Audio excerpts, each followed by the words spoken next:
నమస్తే, welcome to ABC news. ముందుగా headlines చూద్దాం. ముగిసిన సుబ్రహ్మణ్యేశ్వర స్వామి ద్వితీయ వార్షికోత్సవం. 5,000 మంది భక్తులకు భారీ అన్న సమారాధన.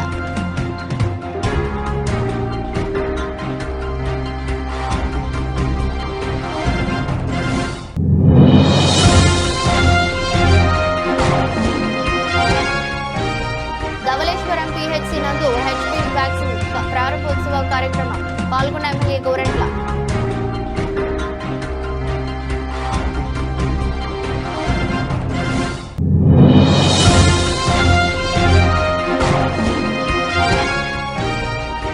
మూడు కుటుంబాలకు 6 లక్షల రూపాయల ముఖ్యమంత్రి సహాయ నిధి చెక్కులను పంపిణీ చేసిన ఎమ్మెల్యే గోరంట్ల.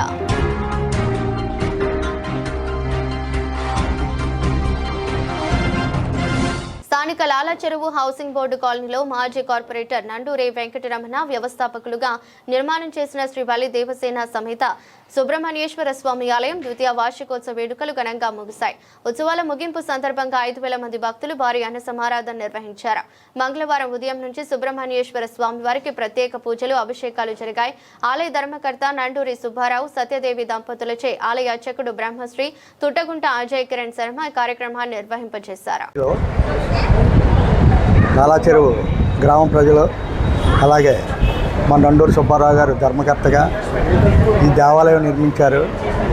అలాగే రాజమండ్రి పురుగోడ్లో ఉన్న సుబ్రహ్మణ్య స్వామి టెంపుల్, ఆ తర్వాత అంతా వైభవంగా ఈ గుడిని నిర్మించి మన నండూరి రమణ క్రిస్టియన్స్ నండూరి రమణ గారు ఆయన కోరిక మేరకు వాళ్ళ బ్రదర్ నండూరి సుబ్బారావు గారు ఈ ఆలయాన్ని నిర్మించడానికి ఎంతో కష్టపడ్డారు ఆయన. అలాగే ఈ లాలా చెరువు గ్రామ ప్రజలందరికీ కూడా సుబ్రహ్మణ్య స్వామి ఆశీస్సులు అందరికీ ఉండాలని, ఈ దేవాలయం అభివృద్ధి చెందాలని, అలాగే నండూరి సుబ్బారావు కుటుంబం, అలాగే రమణ కోరిక ఆయన కూడా చూస్తూ ఉంటాడు. ఆయన అందరూ బాగా జరగాలని కోరుకుంటూ శరవణభవాయ నమః, కార్తికేయ నమః. ఇది ఈ సంవత్సరం నిన్నటితో 2వ వార్షికోత్సవం పూర్తయింది. ఈవేళ భక్తులందరికీ అన్నప్రసాద వితరణ జరిగింది. లాలా చెరువు భక్తులందరూ చాలా సహకరించి నన్ను ముందుండి నడిపించారు. మా తమ్ముడు కోరిక మేర కట్టిన ఈ ఆలయాన్ని 2 సంవత్సరాలు దిగ్విజయంగా జరిగింది. ఈ ఆలయంలో ప్రతిరోజు రుద్రాభిషేకం జరుగుతుంది. అలాగే ప్రతిరోజు ఉదయం 12 గంటల వరకు ఆలయంలో జరగవలసిన కార్యక్రమాలన్నీ జరుగుతూ ఉంటాయి. సాయంకాలం కూడా హారతులతో సహా కార్యక్రమం జరుగుతుంది. ప్రతి శుద్ధ షష్ఠికి కళ్యాణము, మూలమంత్ర హోమం జరుగుతుంది కంపల్సరీగాను. అలాగే ఇక్కడ మొన్న జరిగిన కార్యక్రమాల్లో స్వామివారికి భక్తులందరూ ఇక్కడ పాలకావడి సుమారు 1 మంది పాలకావడి చేసి ఉత్సవం జరిపారు. చాలా బాగా జరిగింది. అలాగే తరువాత పల్లకి ఉత్సవం కూడా చాలా బాగా జరిగింది. దానికి భక్తులు ఇక్కడ ఉన్నటువంటి ఆడవాళ్ళందరూ వచ్చి పల్లకి మోసి ఈ కార్యక్రమాన్ని విజయం చేసినందుకు వాళ్ళందరికీ ధన్యవాదాలు. అలాగే రాబోయే రోజుల్లో పాలకాడు ఉత్సవం అని చెప్పి తమిళనాడులో జరిగే ఉత్సవాన్ని కూడా ఇక్కడ చేయాలనుకుంటున్నాం. ఆ కార్యక్రమం కూడా దిగ్విజయం చేస్తూ ప్రతి నెల స్వామి నక్షత్రం కృతికా నక్షత్రం రోజున కూడా ప్రత్యేక పూజలు ఉంటాయి. కాబట్టి ఈ పూజలన్నింటినీ భక్తులు వినియోగించుకుని వాళ్ళ కోరికలు తీర్చుకోవాలని కోరుకుంటూ నమస్కారం. పేద ప్రజలకు వైద్యాన్ని మరింత చేరువ చేసేందుకు కూటమి ప్రభుత్వం కృషి చేస్తుందని రూరల్ శాసనసభ్యులు గోరంట్ల బుచ్చయ్య చౌదరి పేర్కొన్నారు. ఈ రోజు ఉదయం ధవళేశ్వరం గ్రామంలో పీహెచ్సీ నందు కేంద్ర ప్రభుత్వ సహకారంతో ఏర్పాటు చేసిన హెచ్పివి వ్యాక్సిన్ ప్రారంభోత్సవ కార్యక్రమంలో రాష్ట్ర హెల్త్ వింగ్ ప్రధాన కార్యదర్శి గోరంట్ల రవిరామ్ కిరణ్ మరియు స్థానిక నాయకులతో కలిసి పాల్గొన్నారు. ఈ సందర్భంగా ఎమ్మెల్యే గోరంట్ల మాట్లాడుతూ భారతదేశంతో పాటు అనేక దేశాలలో కూడా క్యాన్సర్ వ్యాధి విజృంభిస్తోందని, క్యాన్సర్ బారిన పడుతున్న వారు చిన్న వయసులోనే మరణించడం జరుగుతోందని, ముఖ్యంగా మహిళల్లో ఎక్కువ శాతం వచ్చే గర్భాశయ క్యాన్సర్లను అరికట్టేందుకు కేంద్ర రాష్ట్ర ప్రభుత్వాలు ప్రత్యేక ప్రణాళికతో ముందుకు వెళుతూ గర్భాశయ వ్యాధులు వ్యాపించకుండా ముందస్తుగా వ్యాక్సినేషన్ అందించడం జరుగుతోందని, 14 సంవత్సరాలు నిండిన ఆడపిల్లలందరికీ అత్యంత ఖరీదైన వ్యాక్సిన్ ఉచితంగా అందిస్తున్నామని తెలిపారు.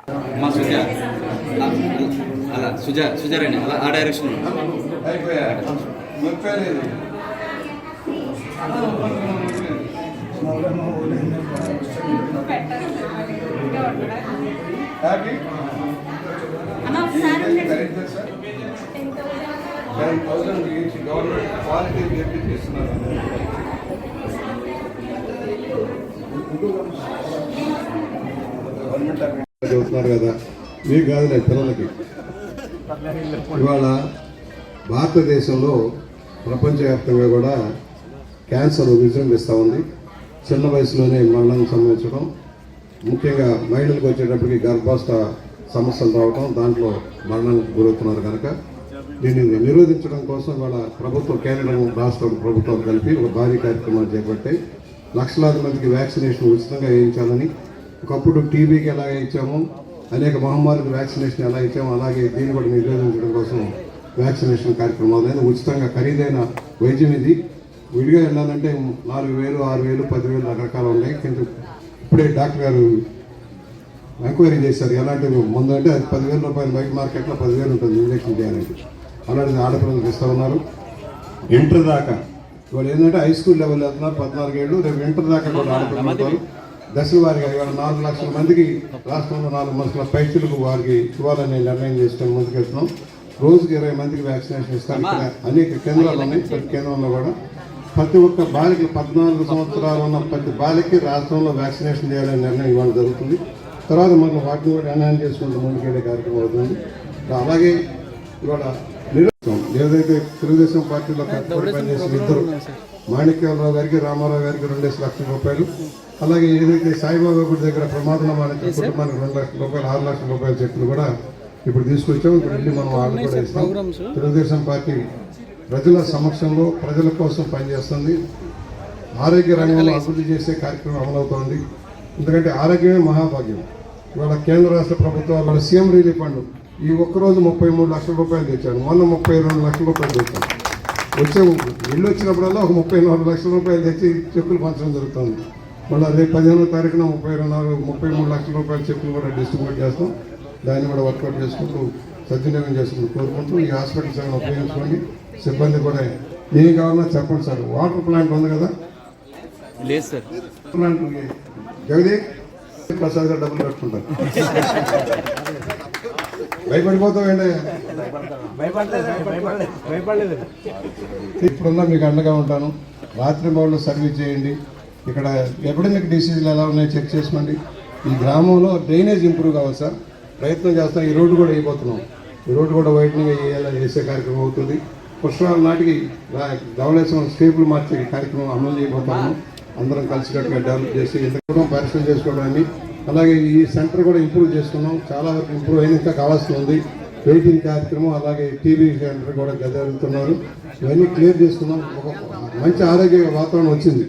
ఒకప్పుడు నేను అడుగు పెట్టాలంటేనే భయంకరంగా ఉండేది. ఇవాళ ధర్మరాజు గారు అందరూ కమిటీ మెంబర్లుగా ఉన్నారు. మన చక్కగా అభివృద్ధి చేశారు, ఇంకా చేస్తుంది. ఎందుకంటే మనకి డిస్ట్రిక్ట్ హెడ్ క్వార్టర్ పక్కన ఉంది. కడియానికే మండలానికి ఒకటే సెంటర్. మనకు వచ్చేటప్పుడు పక్కనే district head quarter, private hospital ప్రభావం ఉండటంలో మీకు ఓపీ ఎంత ఉందండి? ఇప్పుడు 250. మామూలుగా అయితే 400 దాకా వస్తుంది. కాకపోతే మనకున్న గ్రామాలంతా సిటీకి వెళ్ళిపోతారు. మన మండలానికి సంబంధించిన సెంటర్ ఇది. శాటిలైట్ సిటీ కానీ, కొంతమూరు కానీ, ధవళేశ్వరం అన్నిటికీ ఇదే సెంటర్. అయినా కూడా హాస్పిటల్కి వెళ్ళడంలో ఇక్కడ అంత వర్క్లోడ్ తక్కువ ఉంటుంది. అయినా కూడా దీన్ని ఇంప్రూవ్ చేద్దామని చెప్పి పెట్టాం. వర్కౌట్ చేస్తున్నాం. త్వరలోనే దీనికి ఒకటి టీవీ రూమ్, ఒకటి వెయిటింగ్ హాల్ వాళ్ళు అడిగింది ఆ రెండు కూడా శాంక్షన్ చేస్తాం. పక్కనే రైతు బజార్ కూడా అయిపోతుంది. వాతావరణం స్పీడ్గానే అవుతుంది. అన్నా క్యాంటీన్ ఒకటి రావాలి. సరే, దేనికి అన్నిటికీ డబ్బులు ఇచ్చాం. పనులు చేయించుకోవడం మీ డబ్బులు ఇవ్వడం నా బాధ్యత. పని తెలుగుదేశం పార్టీకి కార్యకర్తలే వెన్నెముకని, పార్టీ కార్యకర్తలను ఆదుకునేందుకు శక్తి వంచన లేకుండా కృషి చేస్తానని రూరల్ శాసనసభ్యులు గోరంట్ల బుచ్చయ్య చౌదరి తెలిపారు. ధవళేశ్వరం గ్రామంలో ఇటీవల ప్రమాదంలో మరణించిన కీర్తిశేషులు కరణం రామారావు కుటుంబానికి 2 లక్షల రూపాయలు, దళిత నాయకులు కీర్తిశేషులు పౌరోజు మాణిక్యాలరావు కుటుంబానికి 2 లక్షల రూపాయలు, అలాగే సాయిబాబా గుడి వద్ద పంప్ హౌస్ నిర్మాణంలో ప్రమాదవశాత్తు మృతి చెందిన కీర్తిశేషులు కేతమల్ల వెంకటేశ్వరరావు కుటుంబానికి 2 లక్షల రూపాయలు, మొత్తం 3 కుటుంబాలకు 6 లక్షల రూపాయలు ముఖ్యమంత్రి సహాయ నిధి చెక్కులను ఎమ్మెల్యే గోరంట్ల వారి నివాసాలకు వెళ్లి కుటుంబ సభ్యులకు అందించారు.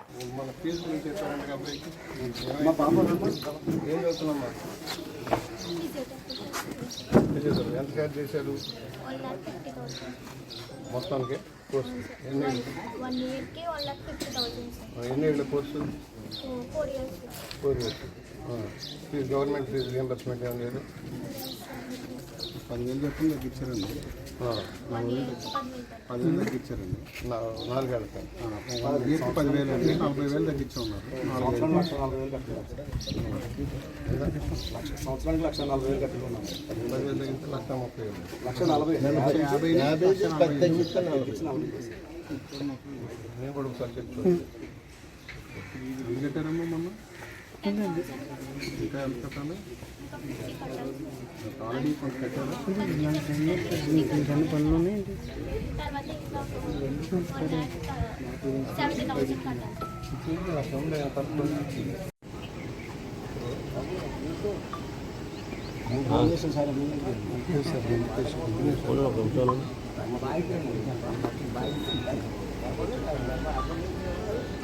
తీసుకెళ్ళి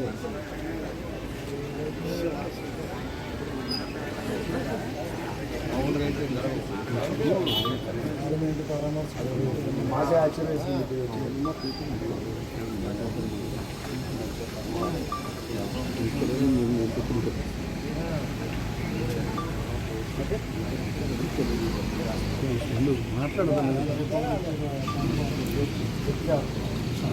హాస్పిటల్ గారు అంతా సార్ అది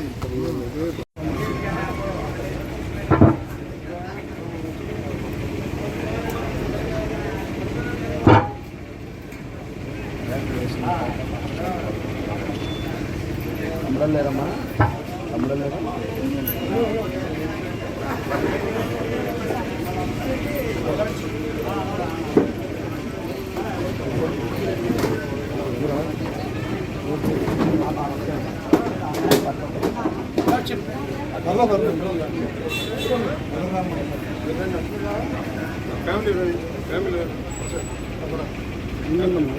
మన కాయలందరూ ఇలా వచ్చి లైన్లో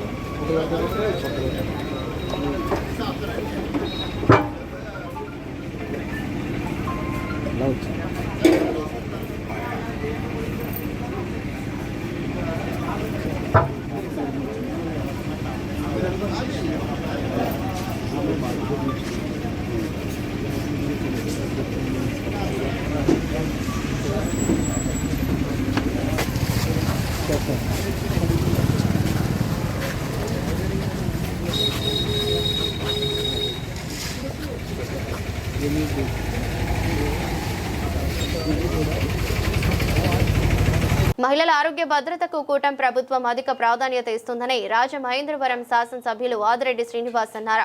స్థానిక 13వ division Ambedkar Nagar urban primary health centre నందు మహిళలలో వచ్చే గర్భాశయ ముఖద్వార క్యాన్సర్ నివారణకు ఉచితంగా హెచ్పివి వ్యాక్సిన్ కార్యక్రమాన్ని ఎమ్మెల్యే ఆదిరెడ్డి శ్రీనివాస్ మంగళవారం ప్రారంభించారు. Ambedkar Nagar urban primary health centre development committee chairperson Chellupoyina Suryanarayanamurthy ఆధ్వర్యంలో నిర్వహించిన కార్యక్రమంలో ఎమ్మెల్యే వాసు ముఖ్య అతిథిగా పాల్గొని మాట్లాడుతూ మహిళల ఆరోగ్యానికి కూటమి ప్రభుత్వం ప్రాధాన్యత ఇస్తుందనడానికి ఎంతో ఖరీదైన హెచ్పివి వ్యాక్సిన్ ను ఉచితంగా వేయించడమే నిదర్శనమన్నారు. కూటమి ప్రభుత్వం మహిళల ఆరోగ్యానికి ఎంత ప్రాధాన్యత ఇస్తా ఉన్నది అన్నదానికి ఈ హెచ్పివి వ్యాక్సినేషన్ కార్యక్రమమే నిదర్శనం. గర్భాశయ ముఖ క్యాన్సర్ నివారణకు 14 సంవత్సరాల బాలికలకు అంటే 14 సంవత్సరాలు ముగించుకొని పూర్తి చేసుకొని 15 సంవత్సరాలు అడుగుపెట్టి 15 సంవత్సరాలు దాటని వారు ప్రతి మహిళకి కూడా భారతదేశంలో ఉన్న ప్రతి మహిళకి కూడా ఉచితంగా హెచ్పివి వ్యాక్సినేషన్ ఇవ్వడంలో ఈరోజు ఎన్డీఏ ప్రభుత్వం ముందుకి అడుగులు వేస్తూ ఉంది. శుభ పరిణామం. ఎందుకంటే హెచ్పివి టైప్ 16, 18తో పాటు టైప్ 6, 11 రకాల వ్యాధుల నుంచి రక్షణ కల్పిస్తూ ఉంది ఈ వ్యాక్సిన్. Single dose. ఈ సింగిల్ డోస్ తోటి ఇవన్నిటి నుంచి కూడా నివారించుకునే కార్యక్రమం ఈ రోజున ముందుకు వెళ్తూ ఉంది. ఈరోజు మనం చూసినట్లయితే భారతదేశంలో రొమ్ము క్యాన్సర్ కాకుండా అత్యధికంగా మహిళలు ఇబ్బందులు పడుతున్న వ్యాధి ఇంకొకటి ఏదైనా ఉందనంటే ఇదే. సుమారు సంవత్సరానికి 11,50,000 మంది భారతదేశంలో ఎఫెక్ట్ అవుతూ ఉన్నారు. అంటే మనం గమనించవచ్చు, హెచ్పివి వైరస్ టైప్ 16-18 ద్వారా ఇంతమంది ఎఫెక్ట్ అవుతూ ఉన్నారు అని అంటే మన అందరికీ తెలిసిన అంశమే. కుటుంబ వ్యవస్థ బలంగా ఉండాలి అని అంటే ఆ కుటుంబాన్ని నడిపే మహిళ చాలా ఆరోగ్యకరంగా ఉండాలి. ఆర్థికంగా మగవాడు సంపాదించి ఇస్తారు, కానీ ఆ కుటుంబాన్ని మంచి చెడ్డలు చూస్తూ పిల్లల్ని పెంచుతూ భర్త ఒక మంచి చెడ్డలు యోగక్షేమాలు చూసేది మహిళ. అలాంటి మహిళ ఒక ఆరోగ్యం పట్ల అందరూ కూడా బాధ్యత వహించాలి. గతంలో ఏ ప్రభుత్వాలు కూడా ఇవి ఆలోచించలే, కానీ గౌరవ ప్రధానమంత్రి నరేంద్ర మోడీ గారు ఒక గొప్ప మనసుతో, మహిళా లోకం పైన ఉన్న ప్రేమతో, కుటుంబ వ్యవస్థలో మహిళల ఒక పాత్రని గుర్తించి ఈరోజు ఈ కార్యక్రమాన్ని తీసుకోవడం జరిగింది. ఇది సుమారు ఈ ఒక్క రాష్ట్రంలోనే, ఆంధ్రప్రదేశ్ రాష్ట్రంలో 3,45,000 మంది పిల్లల్ని గుర్తించడం జరిగింది. ఈ కార్యక్రమాన్ని ఈ రాష్ట్రంలో గౌరవ ముఖ్యమంత్రి చంద్రబాబు నాయుడు గారు విజయనగరం జిల్లా చీపురుపల్లిలోని ప్రారంభించుకోవడం కూడా జరిగింది. మనం ఎప్పుడైతే వ్యాక్సిన్ వేయగలిగామో వాళ్ళకి భవిష్యత్తులో ఈ వ్యాధులు రాకుండా చేయగలుగుతూ ఉన్నాం. ఇది చాలా గొప్ప అవకాశం. ఇప్పుడే వైద్య ఆరోగ్య శాఖ సిబ్బంది అందరూ ఉన్నారు, ఆఫీసర్స్ అందరూ, మేడం గారు అందరూ ఉన్నారు, దగ్గరుండి మాకు ఆ వ్యాక్సినేషన్ డ్రైవ్ మాతో స్టార్ట్ చేయించారు. పిల్లలు ఒక తల్లులు గుర్తిస్తూ ఉన్నారు బాగా. ఈ వ్యాక్సినేషన్ వలన ఇవన్నీ వ్యాధులు ఆగుతున్నాయి అని అంటే వాళ్ళు చాలా ఆనందిస్తూ ఉన్నారు. స్వతహాగా ఇదే వ్యాక్సినేషన్ బహిరంగ మార్కెట్లో చేయించుకోవాలనుకుంటే ముందు వ్యాక్సినే వ్యాక్సిన్ దొరకట్లేదు, చాలా ఖరీదైన ట్రీట్మెంట్. అలాంటి ఖరీదైన ట్రీట్మెంట్, అందుబాటులో లేని వ్యాక్సిన్ని ఉచితంగా భారతదేశంలో ఉన్న ఏదైతే 14 సంవత్సరాలు దాటి 15 సంవత్సరాలు దాటని పిల్లలు, ఆడపిల్లలందరికీ ఉచితంగా ఇస్తున్నాము అని అంటే ఇది చాలా గొప్పటి నిర్ణయం. ఈ కార్యక్రమంలో పాలు పంచుకోవడం అన్నది కూడా నాకు ఒక గొప్ప అవకాశంగా భావిస్తూ ఉన్నాను. తప్పకుండా కూటమి ప్రభుత్వం మహిళలకు ఆరోగ్య పట్ల చిత్తశుద్ధి ఉన్నది అనడానికి ఈ కార్యక్రమమే నిదర్శనమని ప్రతి ఒక్కరు కూడా, తల్లిదండ్రులు ఈ కార్యక్రమాన్ని సద్వినియోగపరచుకోండి. అర్బన్ హెల్త్ సెంటర్స్ కానీ, గవర్నమెంట్ హాస్పిటల్స్ కానీ, ఎక్కడైతే ఎక్కడ అవకాశం ఉన్న చోట తీసుకెళ్ళి మీ పిల్లలు ఒక proper recorded date of birth data ఇచ్చుకొని వెళ్ళి ఆ వ్యాక్సిన్ వేయించుకోవాలని తల్లిదండ్రులు అందరికీ కూడా విజ్ఞప్తి చేస్తూ ఉన్నాం. డ్రైవ్ ఫస్ట్ ఫేజ్ ఇది. సెకండ్ ఫేజ్ ఏంటన్నది మళ్ళా కేంద్ర ప్రభుత్వం రాష్ట్ర ప్రభుత్వాలతో చర్చించి, ఫస్ట్ ఫేజ్ అయితే 3 మంత్స్. 3 మంత్స్లో నా నమ్మకం అయితే 100% అయిపోతుంది. ఎందుకంటే ఇంత గొప్ప అవకాశాన్ని ఎవరు కూడా వదులుకోరు.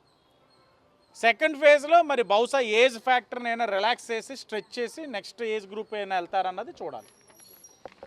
రాజమండ్రి బొలినేని ఆసుపత్రిలో కల్తీపాల బాధితులను పరామర్శించిన వైఎస్ఆర్ కాంగ్రెస్ పార్టీ జాతీయ అధికార ప్రతినిధి మాజీ ఎంపీ మార్గాని భరత్. రాజమండ్రిలో కూటమి నేతల తీరు ఆకతాయితనంగా ఉంది. నాటకాలు వేయడానికి టైం ఉంది, కానీ చంద్రబాబు, లోకేష్, పవన్ కళ్యాణ్, మంత్రి సత్యకుమార్ గాని కల్తీపాల బాధితుల గురించి పట్టించుకునే పరిస్థితి లేదా? దీన్ని యాక్సిడెంట్ గా చిత్రీకరించే ప్రయత్నం చేస్తున్నారన్నారు. కూటమి ప్రభుత్వము వ్యవహారం చూస్తూ ఉంటే ఆకతాయితనంగా కనబడతా ఉంది. ఇవాళ రాజమహేంద్రవరంలో కల్తీపాలు ఘటన జరిగి సుమారుగా 17-18 రోజులు అవుతోంది. నేను అడుగుతా ఉన్నా, ఈ ప్రభుత్వానికి నాటకాలు ఆడేదానికి విజయవాడలో టైం ఉంటుంది, కానీ రాష్ట్ర ముఖ్యమంత్రి చంద్రబాబు నాయుడు గారు కానీ, ఉప ముఖ్యమంత్రి పవన్ కళ్యాణ్ గారు కానీ, వైద్యశాఖ మంత్రి ఆయన సత్య గారు కానీ, వీళ్ళు ముగ్గురికి రాజమహేంద్రవరంలో వచ్చి ఘటన ఏం జరిగింది, కల్తీపాలు ఘటన తెలుసుకోవాల్సిన ఇంగిత జ్ఞానం లేదా అని అడుగుతా ఉన్నా. ఇవాళ ఈ కూటమి ప్రభుత్వము ఈ కల్తీపాలు ఘటన కేవలము ఒక యాక్సిడెంట్గా చిత్రీకరించే కార్యక్రమం చేస్తూ ఉన్నారు. యాక్సిడెంట్గా చిత్రీకరించే కార్యక్రమం చేసి ఇవాళ నేషనల్ ఫారెన్సిక్ సైన్స్ ల్యాబొరేటరీస్కి బ్లడ్ శాంపిల్స్ ఎందుకు పంపించలేదని ఇవాళ సూటిగా ప్రశ్నిస్తూ ఉన్నాం. మీరేదో ప్రైవేట్ ల్యాబొరేటరీస్కి లేకపోతే మీ స్టేట్ గవర్నమెంట్ ఆధీనంలో ఉన్న ల్యాబొరేటరీస్కి పంపిస్తే నిజం అనేది బయటకు రాదు. ఇవాళ ఈ సంఘటనని సిబిఐకి అప్పచెప్పాల్సిన అవసరం ఉంది.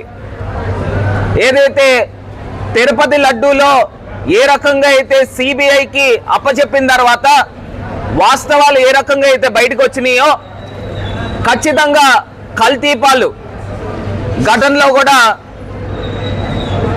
సిబిఐకి అప్పచెప్పితే వాస్తవాలు బయటకు వస్తాయి.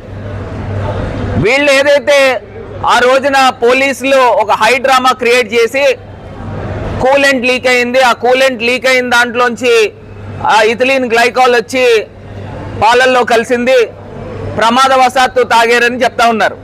నేను ఇవాళ సూటిగా ప్రశ్నిస్తా ఉన్నా, కేవలము ఆ పాలతను 150-160 లీటర్లు ఆయన సప్లై చేస్తూ ఉంటే కేవలము ఒక 15-16 కుటుంబాలకి ఎందుకు ఎఫెక్ట్ జరిగింది? ఇథిలీన్ గ్లైకాల్ కనుక కలిస్తే మొత్తం పాలల్లో మొత్తం ఆ ట్యాంకర్ అంతా కలవాలి కదా. కేవలము ఒక 15-16 కుటుంబాలకి వేసిన పాలల్లోనే ఎందుకు తేడా వచ్చింది? ఇక్కడ పోలీస్ డిపార్ట్మెంట్ కూడా రకరకాల కోణాల్లో దీన్ని దర్యాప్తు జరపాలి. ఎందుచేతనంటే అక్కడ పేషెంట్స్కి ఇచ్చే ట్రీట్మెంట్ చూస్తే అందరికీ కూడా కిడ్నీస్ ఫెయిల్యూర్ అయినాయి. అంటే ఎవరైనా పురుగుల మందు తాగి ఆత్మహత్య చేసుకుంటారు చూసారా, వాళ్ళకి ఏ రకంగా అయితే ఎఫెక్ట్ జరుగుతుందో ఇక్కడ ఉన్న పేషెంట్స్ కూడా అదే జరిగింది. అంటే పురుగుల మందు ఎంత కాన్సన్ట్రేషన్ లెవెల్స్లో జరుగుతుందో ఆ ఎఫెక్ట్ జరిగింది. ఇది పెద్దవాళ్ళకి అంటే సుమారుగా 65, 70, 80 సంవత్సరాలు వాళ్ళకి, చిన్నారులకి, చంటి పిల్లలకి ఈ ఎఫెక్ట్ జరిగింది. మిడిల్ ఏజ్ పీపుల్కి జరగల. అంటే దాన్ని బట్టి ఇక్కడ ఏమర్థం అవుతా ఉంది, ఇది కేవలము ఆ కల్తీపాలు అతను ఆ కలిపేది దాంట్లో యూరియా కలిపాడా, లేకపోతే ఏదన్నా ఫార్ములిన్ కలిపాడా, లేకపోతే ప్రొఫెషనల్ రైవల్టీ ప్రకారంగా అతనికి కిట్టన వాళ్ళు ఎవరైనా అందులో పురుగుల మంది ఏమన్నా కలిపారా? ఇవన్నిటిపైన అన్ని కోణాల్లోనూ దర్యాప్తు జరగాలి. ఏదో మీరు పోలీస్ డిపార్ట్మెంట్ స్టార్టింగ్ ఒక స్టోరీ కుకప్ చేశారు, దాన్ని ఇవాళ యాక్సిడెంట్ కింద చిత్రీకరించే కార్యక్రమం చేస్తూ ఉన్నారు. నేను సూటిగా ప్రశ్నిస్తా ఉన్నా, అసలు బాధితుల కుటుంబాలు రోజుల తరబడి ఈ అక్క హాస్పిటల్ దగ్గరే మరి ఉంటా ఉన్నారు.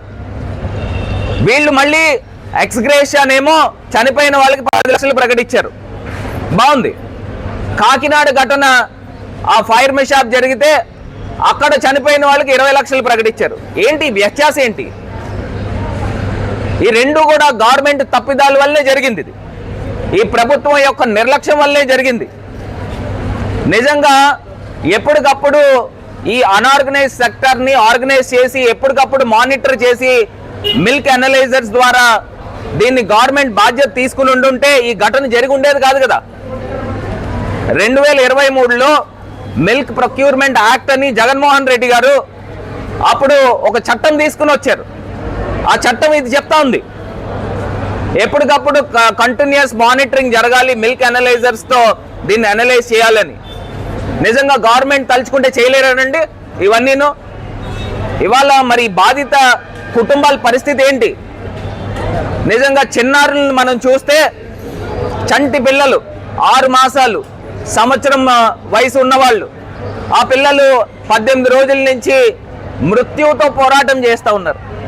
ఎంత అన్యాయం అండి. నేను ఇదే కూటమి పెద్దలను అడుగుతా ఉన్నా, మీ ఇంట్లోనే మీ కుటుంబ సభ్యుల్లోనే చిన్నారులకి ఈ రకంగా జరిగితే మీరు ఈ తరహాలో ప్రవర్తిస్తారా అని అడుగుతా ఉన్నా. చంద్రబాబు నాయుడు గారికి బాధ్యత లేదండి? ఆయన రాజమండ్రి సందర్శించి పేషెంట్స్ తాలూకా వివరాలు తెలుసుకుని ఒక రివ్యూ మీటింగ్ తీసుకుని అసలు ఏం జరిగింది అని పూర్తి వివరాలు బయటికి తీసుకురావాలి కదండి. ఇవాళ ఏదైతే పురుగుల మందు తాగి చనిపోతారో, ఆత్మహత్యలు చేసుకుంటారో ఆ తరహాలో ఇక్కడ పేషెంట్స్ తాలూకా పరిస్థితులు కనబడతా ఉన్నాయి. ఇది ముమ్మాటికి కూడా వాస్తవం. నిజంగా గవర్నమెంట్కే కనుక చిత్తశుద్ధి ఉండి ఉంటే నేషనల్ ఫారెన్సిక్ సైన్స్ ల్యాబొరేటరీస్కి పంపించేవారు. మీ ఆధీనంలో ఉన్న ల్యాబొరేటరీస్కి పంపిస్తే మీరు ఏం చెప్తే ఆ రిపోర్ట్లు ఇస్తారు. అయినా నిజంగా ల్యాబొరేటరీస్ దగ్గర నుంచి రిపోర్ట్స్ రావాలి అని అంటే మీకు 15 రోజులు ఎందుకు పట్టాలండి? మీరు గవర్నమెంట్ అనౌన్స్ చేసింది ఇథిలీన్ గ్లైకాల్ అని బాగుంది, రిపోర్ట్స్ ఎందుకు బయట పెట్టరండి? పబ్లిక్ డొమైన్లో ఎందుకు పెట్టరు? మీడియాకి ఎందుకు ఎవరు? తూర్పుగోదావరి జిల్లా ఎస్పీ నరసింహ కిషోర్ ఆదేశాల మేరకు జిల్లాలో శాంతి భద్రతల పరిరక్షణ, అసాంఘిక శక్తుల కార్యకలాపాలను అణిచివేసేందుకు గాను ఈరోజు తెల్లవారుజామున జిల్లాలోని 3 టౌన్ పోలీస్ స్టేషన్ పరిధిలో గల కోటిలింగాలు ఘాట్ ఏరియా నందు పోలీస్ అధికారులు, సిబ్బంది, స్పెషల్ పార్టీ సిబ్బంది సంయుక్తంగా టీములుగా ఏర్పడి విస్తృతంగా కార్డన్ అండ్ సర్చ్ ఆపరేషన్ నిర్వహించడం జరిగింది. ఈ సందర్భంగా జిల్లా ఎస్పీ మాట్లాడుతూ జిల్లాలో సమస్యాత్మక ప్రాంతాలలో ప్రతిరోజు ఈ కార్డన్ అండ్ సర్చ్ ఆపరేషన్ నిర్వహించాలని జిల్లా పోలీస్ అధికారులను ఆదేశించారు. క్రమంలో జిల్లాలోని సాంఘిక కార్యకలాపాలు జరుగుతాయని గుర్తించబడిన పరిసర ప్రాంతాలలో అణువణువు క్షుణ్ణంగా సోదాలు నిర్వహించామన్నారు. అనుమానమున్న వ్యక్తులపై ఆరా తీయడం జరిగిందన్నారు. శాంతి భద్రతలకు భంగం కలిగించే అసాంఘిక శక్తులను ఉపేక్షించబోమని, అటువంటి వారిపై చట్ట ప్రకారం చర్యలు తీసుకుంటామని హెచ్చరించారు. ఏ దేశానికైనా యువతే శక్తి, సమాజం మరియు దేశం అభివృద్ధిలో యువత శక్తి ముఖ్యమైన పాత్ర పోషిస్తుంది. అందువల్ల మాదక ద్రవ్య రహిత భారతదేశ ప్రచారంలో గరిష్ట సంఖ్యలో యువత పాల్గొనడం చాలా ముఖ్యం. దేశం యొక్క ఈ సవాలును స్వీకరిస్తూ ఈ రోజు మనం నషాముక్త భారత్ అభియాన్ కింద ఐక్యమై సమాజం, కుటుంబం, స్నేహితులు మాత్రమే కాకుండా మనం కూడా మాదక ద్రవ్య రహితంగా ఉంటామని ప్రతిజ్ఞ చేస్తున్నాము. ఎందుకంటే మార్పు మనతోనే ప్రారంభం కావాలి. కాబట్టి మనమందరం కలిసి మన ఆంధ్రప్రదేశ్ రాష్ట్రాన్ని మాదక ద్రవ్య రహితంగా మార్చడానికి దృఢమైన నిర్ణయం తీసుకుందాం. నా దేశాన్ని మాదక ద్రవ్య రహితంగా మార్చడానికి నా శక్తి మేరకు నేను ప్రతిదీ చేస్తానని ప్రతిజ్ఞ చేస్తున్నాను. జై హింద్. వార్తలు ముగించే ముందు మరోసారి హెడ్లైన్స్. ముగిసిన సుబ్రహ్మణ్యేశ్వర స్వామి ద్వితీయ వార్షికోత్సవం, 5,000 మంది భక్తులకు భారీ అన్న సమారాధన.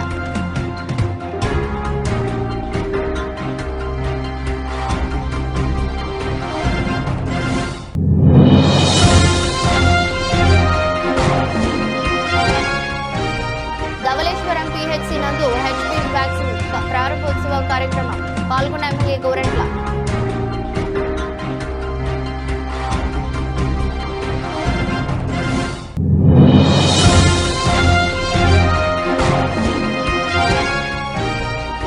మూడు కుటుంబాలకు 6 లక్షల రూపాయల ముఖ్యమంత్రి సహాయ నిధి చెక్కులను పంపిణీ చేసిన ఎమ్మెల్యే గోరంట్ల.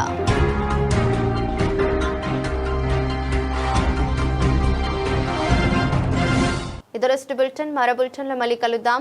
అంతవరకు సెలవు. నమస్కారం.